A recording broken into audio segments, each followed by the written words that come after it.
On the go? So are we.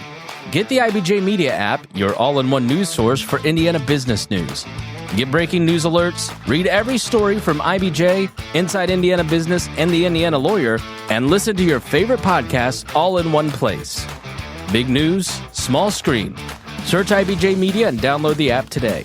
I would want to know what their relationship is with AI to try and understand their critical thinking skills and just go deeper into soft skills than ever before. I want to make sure that you have the right attitude about AI, so you're not just going to rely on that for your whole job. Hi, I'm Jayson Manship, host of Authentic and Agentic. Every week on this show, we break down what's happening in AI and what it means for how we work, lead, and live. Join me for a human-focused conversation that keeps you ahead of the curve. This is the Authentic and Agentic podcast on the IBJ Media Network. Hi, friends. Welcome to the Authentic and Agentic podcast. I am your host, Jayson Manship. Today, we are going to have a really fun panel discussion where we talk to some leaders in the local community about what they're seeing kind of boots on the ground in AI. We've got folks from different walks of life and different perspectives, and it's going to be a fun conversation to just hear what they're seeing firsthand. Before we do that, though, I want to get into the news. This week, on the heels of the Super Bowl, I wanted to take just a moment to talk about what we saw there. So I made a probably overzealous prediction earlier this year that half of all Super Bowl commercials would likely be AI or about AI. And according to Adweek, roughly 23% of all ads featured AI in some way. Either the product was being sold or part of the ad's very creation. So I was off by a little bit, but I do think we're seeing a really interesting push into AI. We saw traditional consumer brands doing it. I don't know if you saw the Svedka vodka ad using AI using AI robots to dance with vodka. The ones that really jumped out to me, though, were Anthropic and OpenAI. And so there's been a bit of a clash this week leading up to the Super Bowl where Anthropic kind of teased out what they were going to put out there, and Sam Altman from OpenAI responded about it. But we're seeing this clash play out on primetime. So Anthropic used humor and a bit of industry snark to really position itself against AI commercialization, basically making fun of the fact that, you know, in the future, OpenAI, ChatGPT are going to sell your data and use that to power their revenue models, which I think we all see coming. And OpenAI said, hold on, our ad's going to be more about kind of an earnest story about people actually using AI tools. And I think it's kind of interesting to see that play out in primetime at the biggest stage. But I think the trend overall underscores how mainstream AI has become and frankly, how uneasy people still feel about it. I mean, it's all over the place. It's touching bits and pieces of Super Bowl ads from consumer products to these big tech companies. And it's sparking some conversation. People don't really know what's next and how it's all going to work. And I think it's interesting to see it play out. So I was off on my prediction. I'll own that. But we are seeing it continue to jump into the lexicon and being part of the conversation each and every day, especially at that stage. So the second story I want to talk about has to do more with contracts than culture. This is interesting to me. So I saw a story about notable development on the labor front. So there's a company called Blizzard Entertainment. They are a video game company. They are probably most known for World of Warcraft. They've had other games, Diablo, Overwatch, StarCraft, and a handful of others that a lot of folks play and millions of users play. But what I noticed this week was that some quality assurance workers ratified a union contract with very explicit language around AI and job security. So in essence, in their union deal, they are trying to build protections into labor agreements to guard against what they're calling unchecked automation. So in essence, they're trying to force the company, as part of their labor negotiations, to require worker input on how AI is deployed. And I think this is super interesting. It's not just a tech industry warning shot. I think it's part of a broader movement where the laborers are saying, hey, you can't just make us obsolete. You can't just automate our jobs. And so I think this is super cool. I'm going to watch it. I think the idea of AI clauses in union or labor contracts could become a model for other industries. And I think it'll be really interesting to see how, as AI continues to push the job market, how organizations like this are pushing back. So I'll keep my finger on the pulse of this. We'll see what happens as time goes on, but I thought that was an interesting one to bring front and center. My last story this week is about the market. If you've been watching at all leading up to this week, huge impact. And AI is taking a lot of the responsibility for that. So stocks, specifically in the software and really in the SaaS world, so software as a service type companies, really plummeted this week following the announcement of Anthropic's Claude Cowork feature. This is a new AI agent built into Claude that's capable of handling complex, kind of the professional workflows that have traditionally been done by subscription software products. So in the past, you would pay, or maybe in the present, you still pay a monthly subscription fee to have automations and have some of these tools built. What Claude Cowork is promising or coming out and saying is like, you can start to build those agents now yourselves and you don't have to pay those software subscription fees. So if you're in the business of software as a service where you're, instead of, people paying you $25,000 to install something that you built, they just pay you $500 a month in perpetuity. I think this is really pushing that whole worldview. Reports are starting to frame this whole sell-off in the market as SaaSpocalypse. We literally saw trillions, TR, not B, trillions wiped off of the market caps of some of these companies. Because people are wondering and investors are questioning whether these SaaS models are suddenly vulnerable to these AI agents, right? Can you and I do the same work without these expensive licenses? We've been beholden to these licenses for a long time, but is that something we have to keep paying for? And if you know much about the SaaS market, it's super interesting because these are the high growth, high opportunity places over the last few decades. These are the places where you spend a ton of money to build a thing, and then you don't really have incremental costs for new customers, or at least they're very low.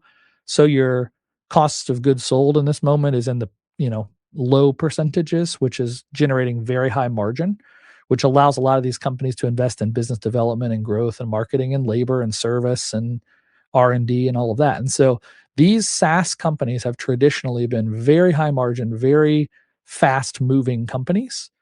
And this one development, now you can't just credit Anthropic's Claude Cowork specifically, but that seems to be the trigger in this conversation, at least for SaaSpocalypse, as the investor markets are calling it. It's putting some pressure on this, right? Analysts are saying, is this a panic or an early correction, or is the market just overvalued or what? But here's the point. Decades old business models are starting to feel the pressure from AI, not just on the labor side, but on the, is this product actually valuable side? And I would encourage you to think about that. One of the conversations we're going to talk about with our panel is the buy versus build conversation. You can go buy a thing and bolt it on and make it work, or you could just build it. And I think there's some deep conversations that have to happen there around what's best for your specific use case and your specific business. And so, we're seeing this stuff shape up in real time. From the biggest stage, the Super Bowl ads, to labor contracts and unions to Wall Street, AI is not just a topic. It's a structural force reshaping how the world works, how brands communicate, how workers negotiate, and how entire industries justify their existence. I think it's really, really important to consider that this is all moving very fast, as is always. I appreciate you listening to this show for these tidbits and updates, and I'm hopeful to bring you more and more content and context like this as we move forward. But let's get into our interview. AI isn't just changing jobs, it's changing who gets hired. TechPoint's new brief, AI Amplifies the Need to Address the Experience Gap, shows how AI is changing entry-level jobs and how employers can take advantage of this moment. Download the brief and find out ways to get involved at techpoint.org/AI gap. Hey friends, last week I had the chance to join TechPoint at one of their Community Connect events. This one was called Building Indiana's Human and Digital Foundations for the Age of AI. Really cool event. It was at IU Health down in Indianapolis. And the TechPoint folks led the organization, led the conversation, probably, 100, 200 people in the room, talking about all the things that we need to be doing to prepare ourselves for this age of AI. A couple of the leaders from TechPoint, Chelsea and Sally, came on stage and gave some remarks around what they're seeing. through all their conversations and connective tissue throughout the Indiana technology scene. Chelsea pointed out specifically that there are 4 real issues that we're seeing across various entities as it relates to AI. First is data readiness. Are we ready for this? Is the AI tool the problem, or is the fact that our data is not ready the problem? The second is building a workforce that AI can't just simply replace, so having people that are using these tools. The third, and I hear this all the time when I talk to leaders, is the buy versus build problem. AI is making it easier to build, but in some cases it makes more sense to buy. And so we led some conversations around some of that in the room, and I think there's a lot to unpack there, especially as time goes on, and especially in light of the news we just saw from SaaSpocalypse over the last couple of weeks. And then lastly was in infrastructure and sustainability. And so, just power, water, data, the things that we have to make all this work. And it was really great. It was a really great eye-opening conversation for a lot of folks, I think. It puts some meat on the bone as it relates to the problems that we are facing as leaders in business here in Central Indiana. And I think it's really awesome to see an organization like TechPoint lead the way on this stuff. Sally, in her remarks, got a chance to talk a lot about the youth side of all this, the entry level side of all this. She is on the talent side. We had her on an interview. If you haven't listened to it, go back. It's like one of the first few interviews we did here on the podcast. Great conversation. Sally's awesome. And she's talking about, what does it take to get these young people into the workforce? Job market's changing. What does this look like? How does it look? And so we'll touch on that in some of this panel discussion. But I was asked to lead a panel discussion with 3 awesome young leaders there at the event. And it was really cool. I got a chance to sit down with 3 folks, ask them questions. These are people that are in the weeds, kind of getting their hands dirty, living in this world. This isn't just an ethereal, high-level theory conversation. This is practical. And so I got a chance to talk to Ian Andrews. He is on the AI team at Lilly. Cameron Mueller is the COO at Data 317. They are local data and AI experts. And Kate Harrison, she is a senior product manager at Innovate Map. If you don't know Innovate Map, it's literally one of the coolest companies in town. They've been connected in the tech space for many years, and they do really, really neat stuff. So great company, great people. It was really cool to talk to all 3 of these folks. So this podcast episode is a live recording of that discussion. Huge thanks to Josh Cecil from Co-Captain Creative for capturing the audio and the video. From my perspective, it was pretty seamless. I just got on stage, interviewed some people, and now it's a podcast. And so thanks again to Josh for helping make that happen. Let's jump right into this panel discussion with Ian, Cam, and Kate. Hi, I'm Jayson Manship, the host of Authentic and Agentic on the IBJ network. It is an AI podcast where we look at the human side of AI. We get into the practical stuff, but we also deal with the human side of it. I've had a chance to talk to tons of great leaders across the state. I'm super excited for today's panel. So we're recording this. It'll be on the IBJ next week. The week after that, no pressure, Ian, on this piece, I'm sitting down with the CTO of Lilly, Tim Coleman, and the Chief AI Officer, Thomas Fuchs, to talk about how Lilly is leaning in to AI specifically with their big news recently with NVIDIA. And so shameless plug, please listen, subscribe, download, please. It means a lot to us little content creators. But I'm grateful for you all for being here today. And so enough about me. Let's get into the weeds with this awesome crew. I'm going to ask each of you to start. Ian, we'll start with you and come this way. I'm going to ask each of you to introduce yourselves. Tell us kind of what you're up to now. And then if you have any anecdotes or thoughts on how you're keeping up with AI, I'd love to hear about that as well. All right. Howdy, everybody. My name is Ian Andrews. So I'm a Hoosier transplant from Houston, Texas originally. I made my journey up north back in 2011 as I attended Purdue University, Bowler Up. And love it. So in 2016, graduated, and every winter like this, especially, I'm like, why am I still here? But it's been good. Got married, had a couple kids, and amidst all that chaos, I still found myself in front of you all, so it's a good place to be. I would consider myself a solution engineer by trade, kind of a tech generalist, tech agnostic kind of person, very broad. And then within that, as a solution engineer, I really focus on designing solutions for various use cases. So it really doesn't matter what particular technology it sits in. As long as I understand it enough, I'm starting to get those ideas going of how we can solve that problem. So I work at Lilly today, and my team is responsible for various AI solutions and machine learning solutions to help automate our processes internally, as well as ensure we get meaningful content out to our customers, including patients and healthcare providers, so that way they can be more informed in their decision making around anything medical, especially when it regards to our products. Keeping up with AI, there's a lot. And especially being on a team and in a space where I'm just like inundated by it, and that is my like bread and butter day in and day out. I try to keep it fairly light in research and things like that. So podcast has actually been one of my go-tos the past year. So appreciate you, Jayson, for contributing to the community. One of the other ones that I listen to regularly is the Artificial Intelligence Show. And yeah, really great things about AI news around the world, as well as like specific applications of AI, and even just exploring like different ideas of like how might we use this, how we might use that, which has been helpful, just keeping my mind going in my day-to-day. Cam? Hey everybody, my name is Cameron Mueller. I'm with a company called Data 317. We help people get started and expand their AI efforts. In keeping up with it, I'm kind of fortunate. A large part of it's my job. But a big thing is just coming out to things like this, grabbing lots of coffees and talking. We've been fortunate to work with more than 60 different companies on over 100 different projects, and being able to be exposed and talk with all these different amazing specialists and engineers and from all sides of the business is just the best way to get exposed and see that crossover from project to project. Kate? All right. Hi. Oh, not on. I'll use this one. Hello. Great. Hi, I'm Kate Harrison. I'm a product manager at a company called Innovate Map in Broad Ripple.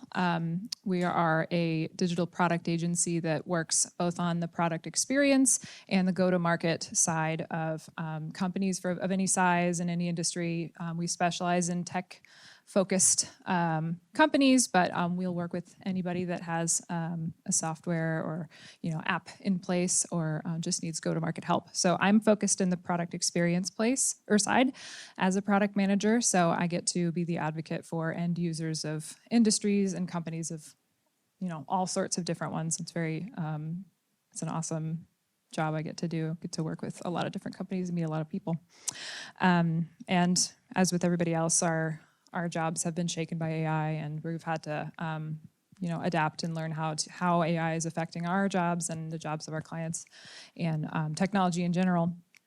So in terms of keeping up with it, I'm lucky that everybody that I work with is an incredibly curious and inquisitive individual who really thrives on seeing what's out there and finding out what new tools or technology is emerging that's going to affect their job or like improve workflows or anything like that. So we have a culture where we really emphasize tinkering and just finding new ways to see how tech can improve our lives. So we have something called Tool Time every Monday, where if somebody has found something that they are really into or a new AI tool out there, they'll bring it to the front and they'll say, here it is, here's what I've used it for. Maybe you can try it out yourself and see what you think. So I'm just surrounded by people who are great at keeping me up to date. Love that. Did anybody else think Tool Time, Tim Allen, over the fence? Yeah. Yeah, we play this song. Right. That's funny. Great. Perfect. Ian, let's start with you. So right before lunch, we heard Sally talk about the pressure inside of organizations to adopt AI while maintaining, what they do as a company. It's not like they just take a pause and try to solve AI. It's like eat and chew gum at the same time, right? Do it at the same pace. And so you work on the AI team at Lilly. They are leading globally on this issue. How is pressure showing up in teams today? And you can speak to stuff you heard from your friends or whatever else outside of the organization, but what's the biggest tension between execution and implementation? Yeah, there's a lot of pressure in the system right now, for sure. I think just the idea that there's so many different ways you can approach AI and so many different tools, it's also just the pressure of picking something, right? And hoping that you're picking the right horse to win the race. So I've been at Lilly my entire professional career. So in 2016, that's when I started. And so being there almost 10 years now, I've seen it kind of go through a few different phases. So there's definitely been like a pressure consistent across my time there. At Lilly, we have a phrase from the founder about like, take what you found here and make it better and better. So there's always been kind of, I think, a general culture of that, but it's definitely been accelerated with AI. I think the idea that, without AI, we would expect, hey, every year you're doing incrementally better, every quarter, every month, right?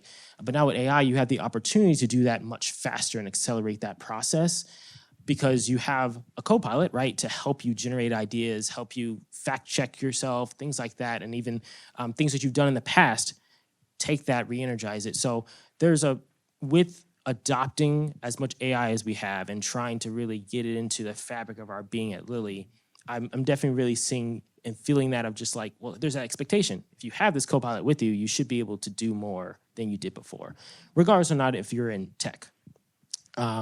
If you know how to use it, of course, which has also been the pressure of like, hey, get up to speed as much as you can. Regarding maybe a little bit on that tension piece, the tension that I see, especially in my work, is not every aspect of what I do is moving at the same speed that I'm trying to move or that I am moving. So with Lilly, highly regulated industry, my team is responsible for putting our customer-facing chatbot out there. So if you go on a brand site and see a chatbot, that's me. I'm sorry, but like that's our chatbot. So we can do a lot of stuff with AI. I have really smart people on my team, but there's a lot of red tape, regulatory layers that have to go on to what we actually put out to a customer. So with that, like FDA is not moving as fast as we're trying to move inside Lilly. They're trying to move fast, but like they still don't have like clear guidelines for AI. So we're going based on old rule sets and trying to like predict who will get sued with what and try to avoid that, right?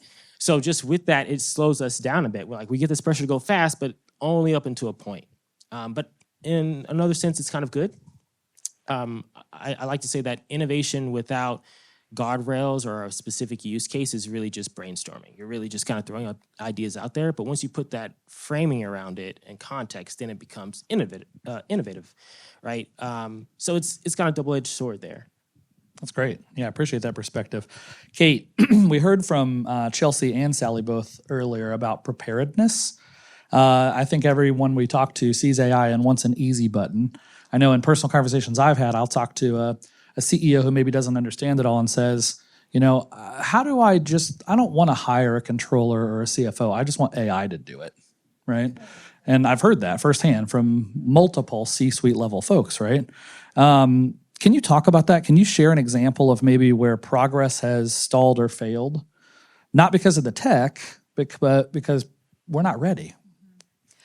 Yeah, I think the way I would answer that is that AI, like I said earlier, is affecting everybody no matter what. And I work with a lot of different companies at one time, and they're all in different places in their journeys. And they all have different focuses. Some are purely tech, some are enabled. And we've had plenty of examples of clients coming to us saying, I already have a tool out there, and it's been mandated to me that I add AI. What do I do? So that is an entire challenge in itself. How do I get it in there, even if it's maybe not the right move? So that's, how do they prepare for that? And we've had folks that bring ideas to us of, let's get a natural language chat experience in there, and we haven't talked at all to our users yet. And like, what's their appetite for AI? And like, we don't know that. We just need to get it in because it's AI time. So we've seen plenty of that, and we do our best to, guide them to do effective discovery, understand your users further. And I'm sure this applies to a lot more industries outside of just tech, but we've seen that a lot. We've also seen the opposite, not the opposite, but like on the other end of the spectrum of tech-focused companies. I recently worked with a company that is AI first. Like the company began because of AI. It's an AI product. And they came to us because they're a company of folks who like to tinker and like to experiment and learn what's new and always be making things as easy on everyone as possible, which is great, but combined with traditional product process needs like getting something out on time or getting something out that everybody has agreed on and that is actually delivering value to your users was becoming a problem for them because they were so focused on like turning and like what's the next new thing to focus on. So we worked with them to figure out, what parts of the traditional delivery process make sense for them that will allow them to solve those problems while also making room for the tinkering. So I think it's just something that every company's just kind of have to figure out the right flavor that works for them of how are you going to incorporate AI and not lose, the magic of delivering something to your users that's actually valuable and not just novel because it's AI. That's a great answer. And I think that's relative, right? Like everyone's doing this differently. Cam, I'm going to touch on that. So COO at Data 317, you work closely with organizations at a lot of different phases of AI adoption. They're not all the same. They all have different rules and things and how they're thinking about the AI front, right? What are you seeing on the front lines? What are you seeing in the customers, clients, and projects you're working on? Yeah, I really agree with Kate, actually. What she said is it's so common that there's a directive of AI, that you come in, we're like, hey, we want to do AI. We need to put AI into everything that we do. We want to do this, do that, do this. And the biggest thing is what I see a lot of companies missing, especially when they try to translate that to people earlier in their careers, is that leadership and direction. How I like to think about it is if somebody just handed you a computer, 60, 80 years ago, and you're like, okay, let's go do it. It's like, do what? It's a very hard thing to think about. And what from a leadership, place that I think about is okay, what is the fundamentals of the business and what are we trying to do this year, next year, in the next couple of years? Whether that be, improving patient satisfaction or increasing our uptime so we can get more stuff out of the, our factory, or just making more money, whatever that might be. And really working backwards and doing an audit of who is your team, where are you spending that money, where are they really doing that? And then you can pull in a lot of techniques to look at, okay, what is the accuracy of these different processes? What is the utility, the potential outcomes that you can get from it? And then importantly, and what's commonly missed is how can you make sure that people are actually implementing and questioning the AI and using their critical thinking skills while not just incentivizing, well, the computer told me to, therefore I will do it. Can you talk a little bit about the talent side of that? Like, what are you seeing in organizations as it relates to human beings connected to this AI? Yeah. So for years, and Sally spoke about it earlier, about 10 years ago, it was all about skills. You want to have programming skills, you want to have X, Y, and Z. Now it's experience. And really what it is we're rewarding generalists now. People need to be exposed and being able to do all of these different things. And it's that crossover that's really exciting. During COVID, there was lots of conversation on, the water cooler conversations, how important they are. And it's kind of silly, and it's like you laugh at it, but the power of that is the conversation that happens between marketing and the engineer or finance, and then the happy hours afterwards if you participate. It's that sharing of ideas across that. How can you then enable and continue with people that might be these super specialists that you can pair with generalists and everything in between.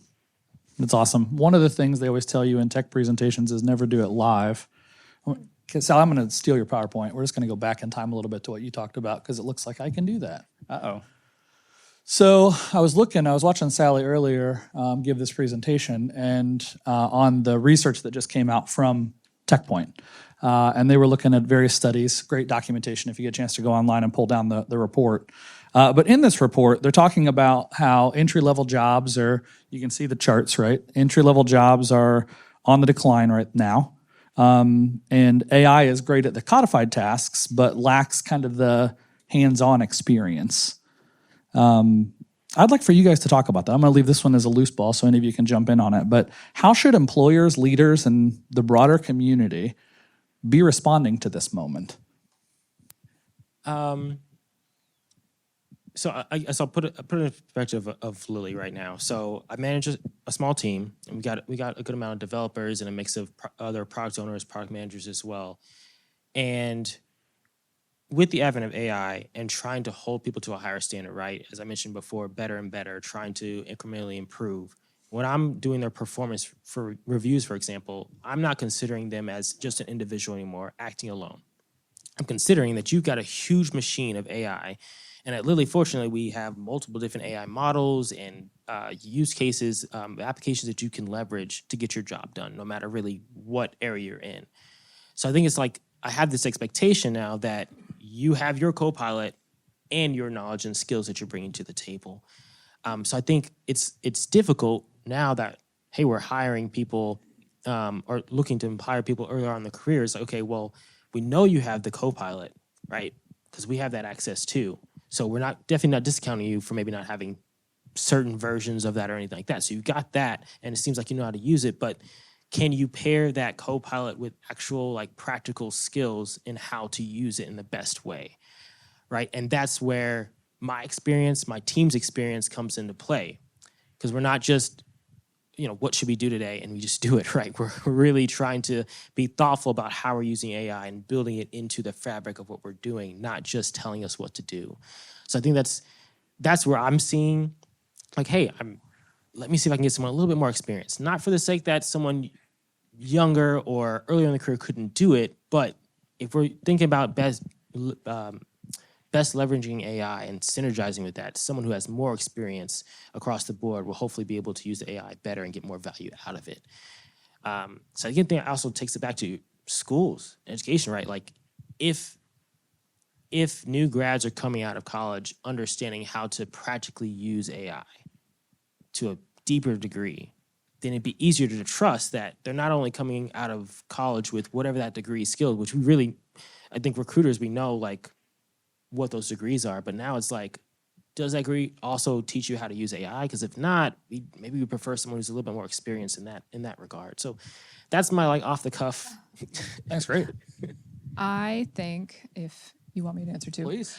I have not been involved in hiring an intern in a long time, since AI has happened, I would say. And I've never hired a software developer, so just put that there. But I think what would change for me is I would want to know what their relationship is with AI, because AI concerns me a little bit in terms of how our thinking is going to change as a society, and like how much we're going to rely on AI. And you just have to have the right attitude, I think, for AI and what it can be used for and what it shouldn't be used for. And I would be just like shifting what I would ask, I think, to try and understand their critical thinking skills and just go deeper into soft skills than ever before, because AI tools can be taught and all of that, but I want to make sure that you have the right attitude about AI, so you're not just going to rely on that for your whole job, because we could just use AI if that was what we wanted. Yeah. Cam, any thoughts on that?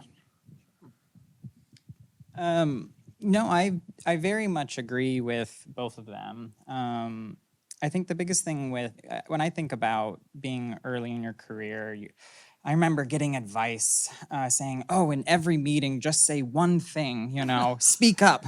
And you think back to those moments, and you're scared, you're nervous, you're talking in front of leaders and everything in the company, and that's where it is exciting to have a co-pilot to kind of go back and forth and say, "Hey, is this ridiculous? Is this dumb? Help me understand this." But it also goes back to that critical thinking skills of how can you make sure that you don't just have people regurgitating the AI back to you. Because frankly, that is a very, very expensive Claude subscription then. And instead, which I think what we're really all here for is, I think we are experienced in our career leaders, and we're trying to figure out, okay, how can we take all of our experience, knowledge, and insight for when we work with these tools, we can apply that critical thinking that we've learned over decades, and then teach our teams and say, hey, here's how can I get you to understand and see this? And so that's where building in those processes and really making sure you're setting up your incentives and your culture to where they're not only just listening to the AI roguely, but then just ignoring it altogether and going back to standard processes. And that's where it comes into building a culture of curiosity, celebrating when the AI is wrong and you find it, and different things like that. And, I'm very fortunate to work with lots of math people that tell me that utility functions and there are ways to measure this and kind of set this up, but that is something I don't know about. But there's definitely people in this room that can help guide that conversation from a cultural standpoint. And I appreciate all you jumping in and trying to answer that question. It's a hard question to answer. And I think a lot of the questions that we're facing as a society, as leaders, are hard questions to answer. You look at these charts and you say, man, what are we going to do? What does the future look like? How are we prepared for this? And so I describe myself as an AI optimist. I even brought the shirt that proves it. So as an AI optimist, I heard something Sam Altman said a while back. He said, if you're a 22-year-old kid, it's the greatest time in human history to ever be alive. You've got an Iron Man suit in your pocket. You can just take out, put on, and go save the world, right? How many of you in this room believe that and would call yourself an AI optimist? Very few. How many in the room are scared to death about what's ahead of us and don't know what to do? And most of you are probably somewhere in the middle, right? So I'm going to ask all three of you, do you have optimism on where this is going? And if so, can you point to any examples or thoughts around why you're excited for where things are headed? Sure. I am absolutely an optimist. I'm stealing an answer from my partner because I really believe it. What I think about is the Star Trek future. If you watch Star Trek, people say, computer, go do this. And they're able to, the computer will figure out all the coding, the connections, the mechanisms, and all that stuff. And you're able to just focus on what is the problem I'm trying to solve. And I think that's the future and the opportunity that we're going towards. And I think that's really, really exciting. If you can democratize, you don't need, frankly, the software engineers, which is a very sad, and allow every business person, every specialist to be able to build and work with a computer, like how these hyper-specialized, very expensive roles used to be. That's a very exciting future with a ton of opportunity.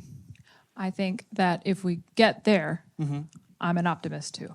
I think what scares me a little bit about AI is what we're going to deal with on the way. And I think about teachers that are learning how to deal with AI and how are we going to teach our students without they should be able to use it, but they also need to be able to think for themselves. And I know that our teachers are figuring that out while also teaching, and that's a tall order. So that's my hesitation to be the Star Trek optimist. I would love it if we get there. That'd be great. But I saw an article title. I'm not going to say I read it because it was an article title, but it still really got me. It was about a teacher who said that they tasked their students with using ChatGPT to write an essay. Just tell it to write an essay about this, and now your job is to research why it's wrong. What did it make up? And just kind of taking the opposite approach to it. And I think that's exactly the kind of thing that we should be teaching our students how to do, A, so that they can learn how to research, and B, to prove that they should not be relying on AI all the time. It does make stuff up. And we may get to a point where it's not doing that as much, but for right now, that's just the reality that we have to learn how to use it, but not take it for gospel. I think I'd be in the category of AI optimist, but I'm definitely proceed with caution.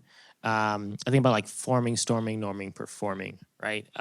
We're definitely very much in the forming stage, and it's very exciting. It's very new. It's very fresh. We're going to be storming pretty soon. And I just think about, again, kind of back to kind of my world where the FDA, legal, compliance, quality, all that stuff is still catching up. They're getting there. They are evolving as we are, but they're way behind. So by the time they catch up, there's already going to be tons of scandals and issues and giant fires that went off because of AI, right? Or AI was at the center of those things. So we're going to kind of go through some stuff before the rule sets catch up and guidelines are set in to really okay, now AI is really directed and has some good guardrails to make sure we're all able to use it safely, right? And can use it broadly across different applications. So I think it's going to take us a while to get there. So I'm kind of scared of that middle gray area of it could be really bad. We might be okay. Not quite sure. We'll love this Star Trek view and the futuristic kind of perspective as well. I can shout out Dorsch Jeans from Morale. Lives here in Indianapolis. He came to Lilly and did a talk on kind of how we're using AI. And one of his example that he used was in the future, we could have this particular use case in the ER. You've got two patients walk into the ER. You've got one person who has a huge gash on their arm, right? They're bleeding. They've got pressure on it, but they're bleeding, right? And then you've got another person who doesn't seem like there's anything wrong with them, but they're coming to the desk asking for help as well. Just get there at the same time. AI is involved, right? And he asked us, like, who do you help first, right? And a lot of people it was pretty much a 50-50 split, right? Well, given AI, like, do we help the person who is right there and clearly has an ailment? Or do we help the person who could have something worse and may not leave here the same? And with AI, he was just kind of presenting like, well, AI could tell you that that person definitely needs immediate attention. However, their condition is solvable in that sense, right? They can walk out here just fine. They can say for the other person, like, they may look okay, but if you don't address them immediately, they may have an ailment that impairs them the rest of their life, right? So it's like, who do you help first, right? You can kind of think of from like a emotional perspective. Hey, you see someone right there, help the customer that's screaming the loudest, right? But then also like, well, if they can deal with the scream for a little bit, you could also help the person make sure the other person does not like live the rest of their life with something that could have been avoided, right? So I think about things like that where AI has the opportunity to help us make those decisions from things that we can't see and that we can't predict in like a split-second decision, right? But as it gets faster, right, those split-second decisions are going to be more right than wrong as we move in the future. That's great. Sally, do we have time for a question or two? Okay, anybody have any questions? I'll bring the mic to you because I need to make sure we can hear you. But if you have any questions for our panelists, I'd love to make sure we get something for them. Okay, if nothing, then I have a follow-up question. So what would you say we need to get right now to realize kind of that optimistic worldview and perspective? That's a loaded question with a million different directions you could take it. My immediate gut is just starting. The most important thing is that you start and you do something and deliver it, hopefully very quickly, and start developing that culture around it. I think there's a lot of conversation on, making sure the data and the foundation is all set up to be there. And that is what the best thing about a lot of these LLM tools is they are your best data entry clerk you could ever ask for. They can help you get this in a situation, get this set up in a way that you can actually start to do things with. And I think if you're a little nervous about using your own data, your own stuff, one of the best resources in the world is the federal government, which is a crazy sentence to say. We have an incredible amount of free public data from the American Community Survey to the FDA to all these other sources. The American Community Survey itself is 30,000 variables down to the neighborhood level on everything from how many toilets you have to if you commute to work and everything in between. The market insights, the customer segmentation, and just understanding your customer and being able to better reach them is some of the best tools out there that doesn't require touching your systems at all. And if you talk about giving a project to an intern or just starting out, that's a really great place to start because that can just start the brainstorm and the delivery and really get the train going. My reaction to your question, I didn't really think about work as much as just life in general and how much that has changed with AI. And I think, what do we need to get right now? I think that the folks that are not introduced to AI all the time, and like we're in AI all the time, it's kind of, I'm not going to say it's the norm, but it's just like normal practice that we're always looking at, what new AI thing is out there. There are folks that are in industries that don't do that, and they still operate in a society that is now very different because of AI. And I feel that I can navigate that maybe easier than folks who see something online and it's absolutely fabricated, but they don't know that. So I think just if we can educate everyone on AI and not just the folks in the tech world or something like that, and just make us all a little more ready to consume it and consider it before we believe it, is a crucial part that I don't have an answer to, but I think it's important. Sure.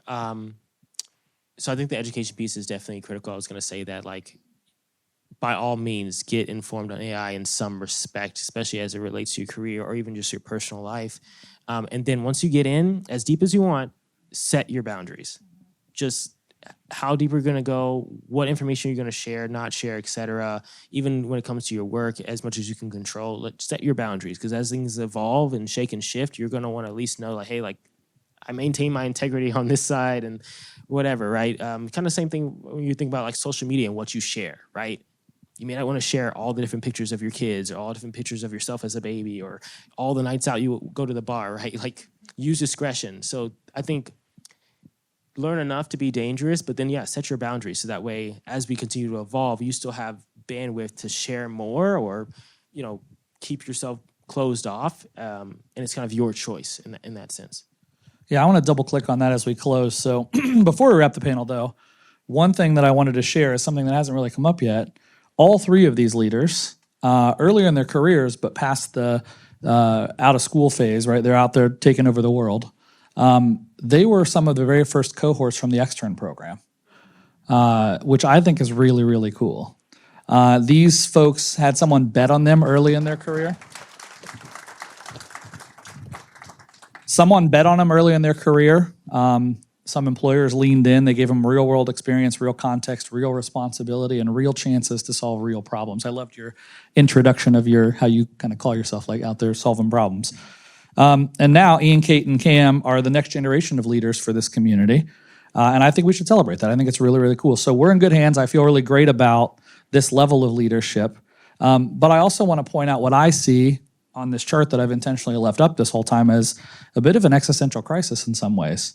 You can't have senior developers if you don't have junior developers. And as much as we can say get an extern or hire young people or bet on the youth or the next generation, I think sometimes it's not just a math equation, it's not just ROI, sometimes it's betting on the future that we want as a society and as a group. I started a podcast called Authentic and Agentic, and my goal each week is to have the hard conversations. It's not about just practical tips on things to do. It's about how do we get ahead of these challenges? You heard them all just speak about, you got to have these conversations. You got to start thinking about this stuff. And so I want all of us, many of us are here today, to learn how to optimize ourselves or learn how to optimize our businesses. And I think that's great. AI can absolutely help in those scenarios. But I want to challenge you to think beyond that. The podcast episode that dropped today, and again, shameless plug, I have the mic, so I get to do this, was with Notre Dame's Institute for Ethics and the Common Good. This is an organization inside of a Catholic university studying AI ethics. They just got a $50 million grant to study this issue. It is a fascinating conversation. Normally, I do like 20 minutes. This was an hour and a half because of the stuff that they were talking about. So these are philosophers. And one of them, Adam Cronk, said something that stuck with me. He said, as we grapple with these issues, kind of these existential crisis type issues, the question we really should be asking ourselves is, to what end? Like, how far do you take it? To what end? Is the goal just to maximize our efficiency and our profit and just cut labor everywhere we can and print money? Not for me, hopefully not for you, right? But I think those are the questions we have to ask. And so I want to challenge each and every one of you in this room to lean in these moments. I think we have to be investing in the next generation. Over the last decades, I personally have hired multiple externs, and every single one of them had a material impact on my companies. And so Chelsea said something earlier in the keynote that I wrote down. Talent development is an AI strategy. As you're trying to solve the AI problem, bet on talent, especially young talent. So lean into that. Go get yourself an extern or one of these other programs Sally can connect you to, and help me thank these awesome leaders for their learned wisdom that they shared with us today. I'm going to pick up right where that panel discussion ended. Talent development is an AI strategy. As we think about what the future of this world looks like, we're going to face some really hard challenges around what changes because of AI, what gets automated, what gets moved, how do jobs work, how does the market work, how do economies work? This is going to be life-changing. And it's going to move very quickly. We talk about this every single week. Last week we had a deep philosophical conversation. This week it was a lot more hands-on with people in the weeds on this stuff. And next week I get a chance to talk to the leaders at probably the most notorious company, the biggest, coolest company in Indiana, Eli Lilly. I sit down with the chief technology officer, Tim Coleman, and their chief AI officer, Thomas Fuchs.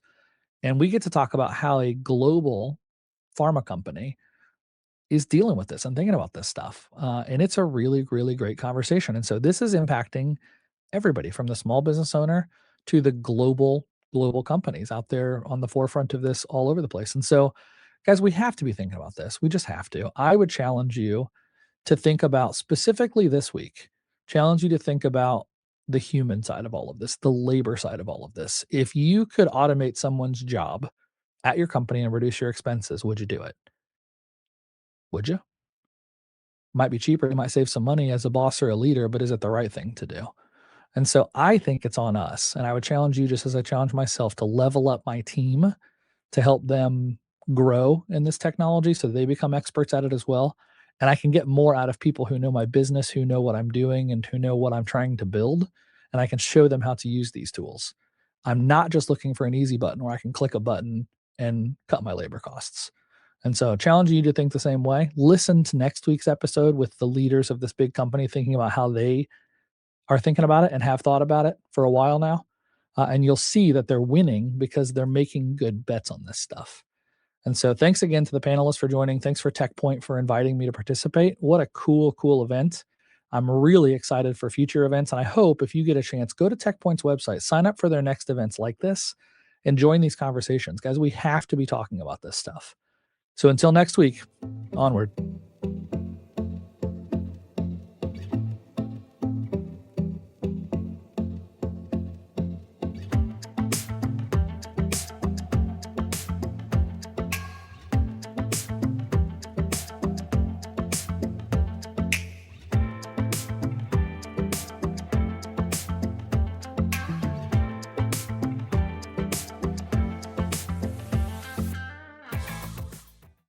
From broadcast to podcast, Inside Indiana Business with Gary Dick is now available anytime on YouTube or in your podcast feed.